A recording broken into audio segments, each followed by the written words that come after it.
Hi, this is Natalie Hoffman of FlyingFreeNow.com, and you're listening to the Flying Free Podcast, a support resource for women of faith looking for hope and healing from hidden emotional and spiritual abuse. Welcome to episode 249 of the Flying Free Podcast. Today we have a question from a listener, so let's hear what she has to say. Hi, Natalie. So here's my question. In order to move towards healing, I've had to stop living in denial and admit that what I experienced was abuse. I'm struggling with that realization because if it's true, it also means that I'm a victim. I don't want to live as a victim. So how do we accept the reality of the abuse and not continue to live as a victim? Thanks for your help. Okay, I actually wrote an article about this a few years ago, so I'm going to draw from what I wrote in that article, and then I'll share it with you all here on the podcast. So first of all, let's talk about what a victim is. According to dictionary.com, a victim is a person who has been harmed, injured, or killed as a result of a crime, accident, or other event or action. So this just means that if you are a person who's been harmed by another person, such as in an emotionally, spiritually, financially, physically, whatever kind of abusive relationship it is, that means that you are a victim of that harm. Now, do we like to be victims? No, nobody likes to be a victim for a lot of different reasons. But when we resist that reality, just as this listener pointed out, or we fight reality, we can end up with mental health problems, which is ironically just one more result of being a victim of abuse. So one of the ways that you can mitigate some of the results of being a victim is by simply accepting the fact, the reality that someone or something has victimized you. And we call this radical acceptance of reality, which is absolutely a necessary first step if we want to heal and get beyond victimhood and back into our life. People who insist that they are not victims and would never be victimized are people who may be unable to overcome the wounds of being a victim. It actually leaves them in more of a victimized place than someone who is willing to admit it and get help for it. Now, I'll give you an example. I actually know someone personally who was gang raped in the neighborhood when this person was a young child. But this person to this day insists that this experience did not impact them. And this person is like, I will not be a victim. This person in their denial has, because of their mental health issues, as a result of this trauma, they have lost their marriage, they've lost their family, and they've lost their mental health simply by insisting on denying their reality and therefore getting the help that they need. So this is serious. This is serious. And we'll talk about the shame in just a minute. But in my article, I write, a victim is someone who has experienced a factual event that has harmed them in some way. A person whose house is destroyed by a tornado is a victim. A group of people who happen to be in a bank when it gets robbed, they're victims. A young man who's mugged in the park is a victim. A child who's beaten by her parents is a victim. An elderly woman left alone in her house with nobody to care for her is a victim. People are not victims because of who they are as a person or because of how they think. They are victims because something or someone outside of themselves has done something to them or something happens to them that they have no control over. It's not a victim's fault that they are a victim. Most people in the world, if you stop and think about it, are a victim in one way or another to something that has happened to them because it's just not possible to escape every form of harm when you live a life on planet Earth. Now, there is a difference between being a victim and having a victim mentality. So what does it mean to have a victim mentality? Having a victim mentality is choosing to live with a way of thinking or believing that causes you to stay stuck. Now, this means it is possible to be both a true victim and to have a victim mentality or a victim complex. But please hear me, not every victim has a victim mentality. I would argue that most of them don't. So, in fact, I would argue, and I do in my article, that abusers have a victim mentality. And I'm going to read to you some of these characteristics and then see what you think. So number 1, the belief that it's always someone else's fault when something goes wrong. Number 2, a refusal to take personal responsibility for their life. Number 3, suspicion of others, even when there is no reason to be suspicious. Number 4, believing they are special and deserve special treatment that others don't typically get. Number 5, believing they are always right and everyone else is wrong and unfair. Number 6, a refusal to be self-aware and to learn and grow. Number 7, the expectation that others need to give to them, but they have nothing to offer others. Number 8, believing that life should be good and fair and right all the time. Number 9, letting life happen to them instead of taking responsibility. And number 10, believing that they got the worst life has to offer.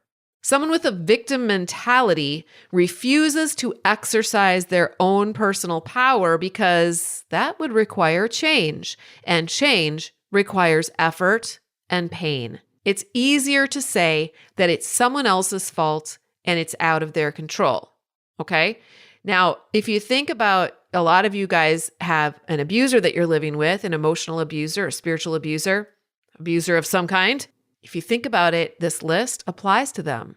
They probably show up in these ways a lot. But I believe that most true victims of emotional abuse do not have a victim mentality. Instead, they usually show up more like this. Number 1, they have this belief that it's probably their fault when something goes wrong, meaning it's their own fault, right? Number 2, they have a propensity to take responsibility for themselves and everyone else. Number 3, they have a trusting and forgiving attitude towards others, almost too trusting and too forgiving. Number 4, they have a belief that they aren't worth much and they owe service to everyone else. Number 5, they have the belief that they need to learn how to be a better person, and so they just keep trying and trying and trying to be that better person. Number 6, they have a strong desire and motivation to read and learn and grow. Number 7, they have a belief that their life is all about dying to themselves and making sacrifices for others. Number 8, they believe that life is hard and will always be hard, but that's okay. They can do it. They'll do it. Number 9, they take responsibility to make life happy for everybody else. And number 10, they're very grateful for any scrap of kindness or goodness that is offered to them. Now, these are not all healthy things either, right? But I mean, there's opportunities to grow in these areas. But notice the difference, though, between the victim mentality person versus the person who's actually a genuine victim. Again, some of these things, there are areas to work on. Obviously, we don't want to walk around always believing that when something goes wrong, it's our fault. If we believe that everything is our fault, what that actually means is there's probably some kind of childhood trauma or warped messages that got downloaded into our brains at some point in our life.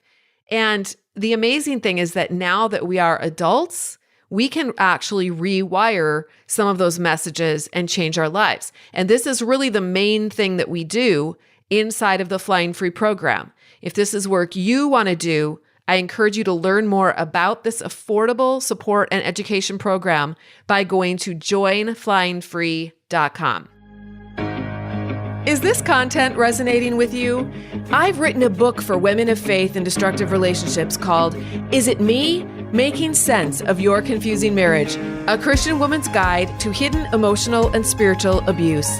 You can read reviews and find out more about my book on Amazon.com. It comes in paperback, Kindle, and Audible formats. I've also created a companion workbook for Is It Me, also available on Amazon.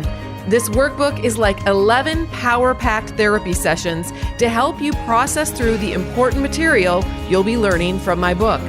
These books are recommended by counselors and therapists all over the United States. I've also got a website specifically focused on helping women of faith find hope and healing. It's called flyingfreenow.com. And I'd love to give you the first chapter of my book and the first chapter of the companion workbook for free when you hop on my mailing list at the top of my website. Those two resources are going to help you figure out if your relationship is normal or destructive. Now, let's get back to our episode. Now, if you're a victim of emotional abuse, that means that you are living with an emotional abuser. You are living with lies, gaslighting, criticism, yelling, threats, spiritual control, financial control. I'm not saying you're living with all of these, but you're living with a variety of these things.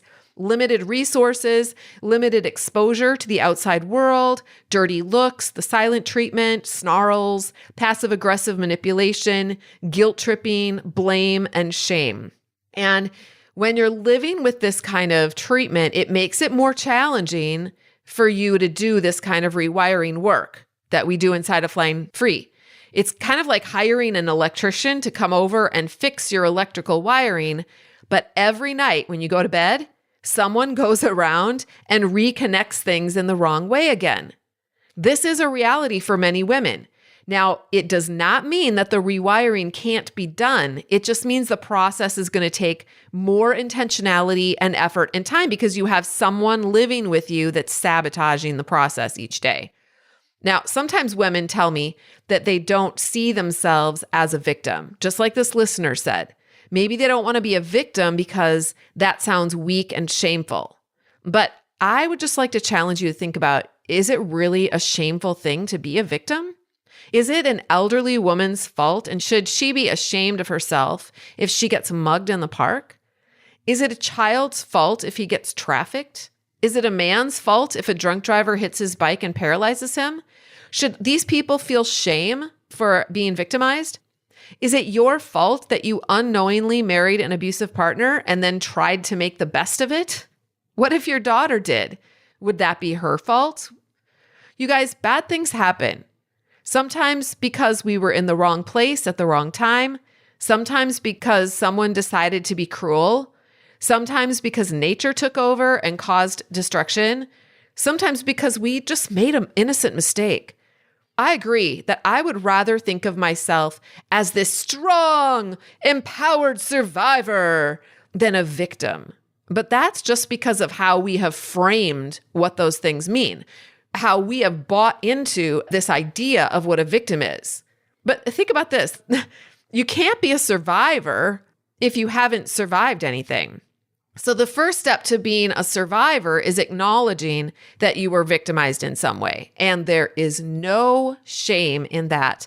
It is part of the human experience for most people. And when we admit that, then we can heal from it and begin to make a life in spite of it. Always remember that pathology, mental health problems are usually rooted in some kind of denial of reality. So we don't want to deny what happened to us or to act like it was no big deal. But at the same time, admitting that you were a victim of something is not the same thing as giving up or being a doormat. We acknowledge that reality that we have been victimized, and then we dig in and we do the messy business of creating something life-giving out of that reality, in spite of that reality. That is what it means to survive. That is what it means to thrive. So how can you go from being a victim to being a survivor? Here are the characteristics of someone who I would consider to be an emotional abuse survivor who is in the process of healing. Number one, they believe that sometimes things go wrong in life, and that is part of the human experience. Number two, they take responsibility for themselves without taking on the responsibility of others. Number three, they trust those who have earned their trust over time, and also they have learned how to trust themselves. Number four, they wisely steward their emotional space and they protect it from intruders or those who have demonstrated a lack of respect, love, and healthy boundaries. Number 5, they believe they are a worthy and valuable human being. Number 6, they continue to learn and grow and change as they accept, maybe not agree with, but accept the perspectives of other people. Number 7, they make their life about creating safe, healthy, life-giving spaces for themselves and for others. Number 8, they accept that everyone gets to make their own adult choices in life, and they take responsibility for their adult choices and nobody else's. Number 9, they take responsibility for their own well-being, inner peace, and joy without expecting anyone else to do this for them. And number 10, they empower themselves by managing their own brain space and the thoughts they allow to live there. Now, if you just heard that list and you think, oh my word, I have a long way to go, don't freak out. Growing in these areas takes a lifetime, and our opportunity is to make just a little bit of progress each day. And it starts with your brain space. Your brain is going to want to shut down and give up. That's the easiest thing to do. And your brain, if left to itself, will always take the path of the least resistance. Our brains are adorable, aren't they? But your brain doesn't get to control your life. You do. And the first step is introducing some brand new thoughts to your brain. This is like taking a four-wheeler and driving over a wilderness area that has never been driven over before. You'll have to drive over the same area regularly and repetitively in order to create a new pathway. Likewise, when we are rewiring our brain, we are finding new thoughts and practicing them until they are part of our belief system. We are no longer giving our attention to the old neural pathways in our brain that are not serving us anymore. And we are giving our full attention to creating these new neural pathways until those new thoughts that we have intentionally chosen are integrated into our life and have changed and transformed us into the next version of ourselves. And again, this is exactly the work that we do inside of Flying Free, and I would love to have you do this work with us. If you want to be a different person a year from now, you can. I'll help you. Go to joinflyingfree.com. Do it for yourself. But you know what? Do it for your kids too, because when you change yourself, you change the world. Hey, beautiful butterfly. Thank you so much for listening. If you liked this episode, be sure to subscribe and then consider leaving a rating and review so others can find us. To connect with me and get a free chapter of my book, head over to flyingfreenow.com. And until next time, fly free.